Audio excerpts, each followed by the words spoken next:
Hi, this is Garrett Durland from Sealing and Durland, and this is episode 4 in our video series that hopefully you will find somewhat informative. Today, I'm going to talk about a real-life scenario, kind of a pet peeve of mine, and I hope what is a teachable moment. Real-life claim scenario involving us. So a week ago Sunday, we were driving away from yet another Jets loss against the New England Patriots. We're on the New Jersey Turnpike. Traffic comes to a very abrupt halt. Stu, my brother, driving, stops in time to the car in front of him. Car in back of us barely stops in time. Car behind that car, not paying attention, wallops him at about 40, 50 miles an hour. So it was a really stiff hit, pushing that car into the rear of our car. Now, unfortunately for the person who did the damage, he's dealing with my brother's car, happened to be an Audi.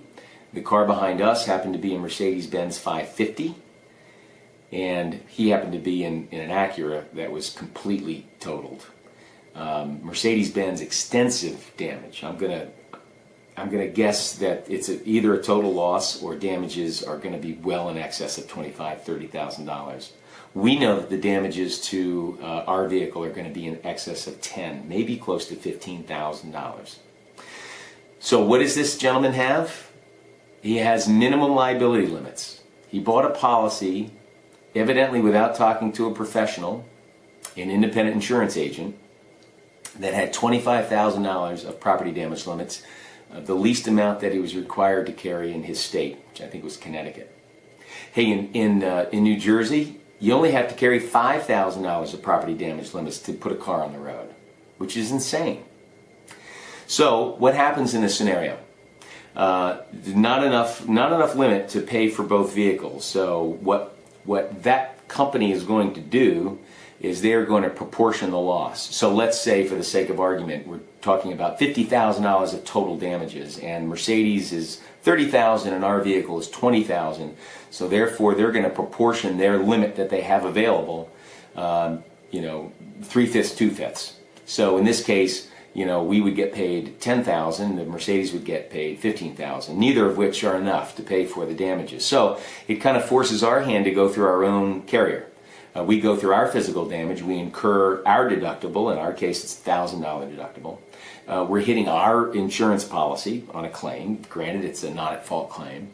Our companies, the respective companies for the individuals that were hit, will subrogate back to his company. They will retrieve as much money as they can. Whatever percentage they retrieve to the loss, we will receive a percentage of that back on our deductible. But still, somebody's going to be out money.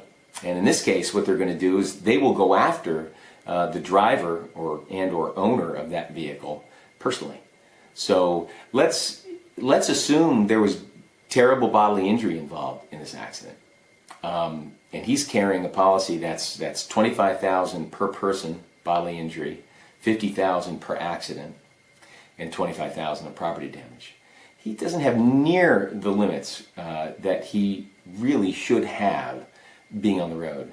So my pet peeve is that there's a real commoditization of personal insurance, that people are buying policies to save 15%, or they're going online and purchasing and not talking to a professional, not talking to somebody who can counsel them about the realities of why you don't want to carry a minimum liability limit, and oftentimes the insignificant amount of money that it would take to just buy up a limit or two and get yourself some decent limits.